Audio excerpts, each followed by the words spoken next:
folks, thanks for stopping by. We've got some updates. It's 6 days and the chicks are going to be here. Oh yeah, all 5 of them. And guess what I learned today? I went and had these chicks sexed because in Brantford you're only allowed 5 chickens per house. And they can only be hens, not roosters. So I went and had them sexed, which costs more money. And because I thought, well, I can't have roosters. But I was learning more from my teachers. And what I learned is, these are Cornish cross birds. They only last 8 weeks. Even if 1 or 2 or 3 or 4 or 5 of them were roosters, wouldn't matter.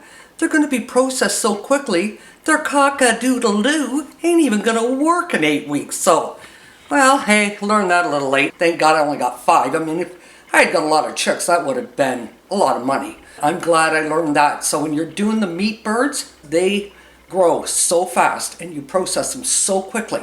You don't got to worry about roosters because they would ever start their cock-a-doodle-doo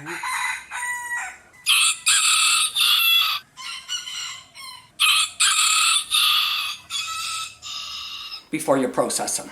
So next time meat birds for me, just going to order 5 meat birds. Then I don't have to pay the extra for sexing them.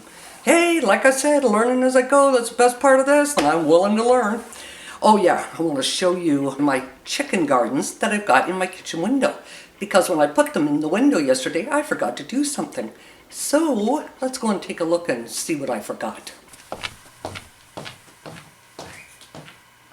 I forgot to cover them, so had to cover them. So now they're covered up. If you can see inside, like I've got plastic on them, and there's no condensation in there. And that's what you want for like a greenhouse effect. So yeah, that's pretty cool. So now I think they're going to be okay. Folks, and I wanted to also talk to you about how can you raise meat chickens or hens, laying hens in an apartment. How can you raise them? How is it possible? Well, I told you I could do it. So if I can do it, you can do it. And I figured out how. This is how you do it. Now, next week I pick up the chicks. Okay, they're babies. Okay, so what we're going to do, we're going to keep the chicks in the apartment for 1 week. Only 1. Because after that, they'll get a little bigger. But for the first week, they got to be babysat, okay? Like, they got to have like a mom looking after them. Got to be there. So I can't leave them alone in another place overnight. So for the first 7 days, they're going to stay here. And they're so tiny, I can put them in the bottom of one of Walter's cages if I had to, okay? And I can even put the light there. I'm not going to put them in a brooder. You know the brooder I made. We're going to put them in there because there's lots of room for them to run around, lots of room for the light. So we're going to do that. As far as I know, that's the plan right now. That's all ready to go, so we'll work with what we've got, okay? Now what do we do after a week? What can we do? We live in an apartment. How can we raise these birds? Well, this is where you got to get imaginative. I need basically 7 weeks, because 1 week they're going to be here, 7 weeks they got to be somewhere else to grow them out, because after 8 weeks we process them. What do? Well, first of all, you look for a backyard.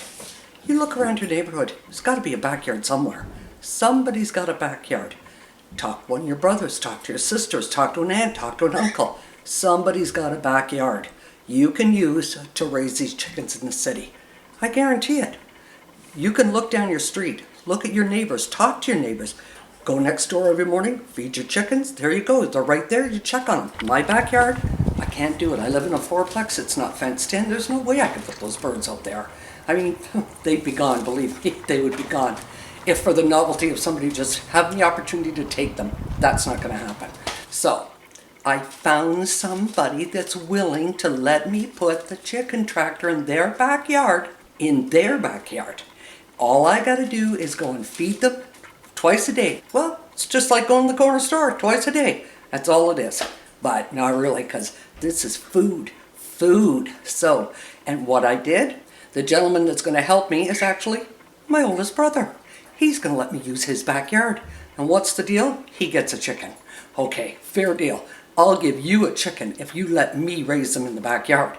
So that's all it takes, folks. You can go to a neighbor, knock on their door, tell them what you need to do, offer them a chicken. Tell them it's going to cost them nothing. I mean, if they live close enough, you could even carry a bucket of water. You wouldn't even have to use their water if they're concerned about that. I mean, people might be. My brother, well, I can bring my own water. I'm not going to have to. I'll be able to use his. But I mean, I got 5 chicks. 5 chickens. How much water are they going to drink? I don't even think they'll drink 5 gallons in the 8 weeks they're alive. Maybe, but that's going to be about it. I don't think it'll be any more than that, that's for sure. So, that's what I'm talking about. Use your imagination. It will work. Now, this chicken tractor, it's not that big. It's going to be 3 by 5. 5 feet long, 3 feet wide. 5 birds. It's going to be perfect. I'm going to move it around his backyard. And the best part of it is my brother's got a little garden. Guess where I'm going to put the birds right off? I'm putting them on top of his garden because they're going to be outside before planting time because we can't plant till May 24th here. Those birds are going to be out second week of May. They're going to be outside. So they're going on his garden. And I'm not going to move them for 2 days. I'm going to leave them there the first 2 days. I'm going to put wood chips down on his garden. I'm going to leave those chickens there for 2 days. They're going to deposit their manure for compost. It's fresh. It's great. So, it's a win-win for him. And now, he doesn't understand any of it. He just thought, okay, well, hey, that's what you want to do, and I'm going to get a chicken out of this. I'm in. So I think he's going to find it really fun when they get there, and he watches the process of what happens, and that they're going to compost his garden with fresh, healthy compost. That's exciting. Not this store-bought stuff that you don't even know what you're getting half the time. Okay, which brings me to the feed. Now, I have organic, GMO-free chick starter and chicken feed for them. Believe me, I didn't buy it. That was given to me because that stuff is so expensive. And what I learned from Joel Salatin, you really don't need to use it. If you use regular chicken feed, okay, and you have them on grass and you're moving them daily, there is no need for organic feed because they are going to be eating fresh grass. And what is grass? It's grown by what? That's right, the sun. Okay? That is the greatest bacteria fighters there is. So when they eat that grass, anything they have eaten in that feed that could have any kind of chemical or any other thing in it, it's going to go right through them because that grass will neutralize it. So you don't need to buy the expensive feed. I only have it because I lucked out and somebody gave it to me. Other than that, I wouldn't pay the price. It's almost 3 times the price of the other food. So from here on out, I mean, once I use this, unless somebody else gives me more, I won't use it. No, I'll just stay with the regular because like Joel Salatin said, you're feeding them fresh grass, and as long as there's no chemicals, which, thank God, my brother never put chemicals in his backyard, ever. Has he fertilized his grass? Nothing. So the grass these birds are going on, it's going to be so fresh, because the only thing that ever grew it was the little microbes under it, and the powerful cleaning sun above it. So, those chickens, man, they're going to taste good. I can almost smell them roasting. But, I mean, this is what it is. But the next bunch I'm going to do, they're going to be laying hens. So that's going to be a whole new adventure with them too. Oh, and about the feed. Another thing I want to tell you. We're going to feed them wet feed. One, because first of all, it's cost efficient, okay?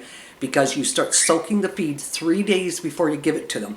By the time you give it to them on the 3rd day, it will have started to ferment, which means it's released all the nutrients for them. They're going to eat it, and as far as I'm concerned, and what I've learned from the masters, it's a lot more healthy. Because when they eat dry food, some of it comes out of the chicken the same way it went in. So that's not really them breaking it down. So when you water the feed and you let it ferment for 3 days, on that 3rd day, you'll see it'll be bubbling. That means all those nutrients have been released. It's that fermenting that makes it even more healthy. And as far as I know, Justin Rhodes, he calculated it and it come out to a 25% savings on his feed. 5, 10, 15, 20, 25% savings. That's huge, folks, when you've got a lot of birds. Now, if you don't, doesn't matter. It's still 25 cents. Buy a little extra barbecue sauce with that, okay? Whatever, doesn't matter. But I'm going with the wet food for the chicks and the chickens, both. You can do both. And as far as the vegetables and the grass for the chickens, Now when they're babies, Justin said to cut it up tiny, shred it. So what I'll do, I'll just take some scissors, I'll cut off the fresh greens that I'm growing, and I'll take some grass and I'm going to cut it up real fine. But those chicks are going to get that from day one. I want them eating fresh grass, fresh feed, as well as the seed. So these are going to be some pretty happy birds. What do you think, Walt? Where'd he go? Oh, he's walking around the floor. Let's go find Walter to see what he's got to say about this. Walter? Hey, where are you going? Oh, you're going to eat the shoelace. One of his favorite things he likes to do, eat the shoelace.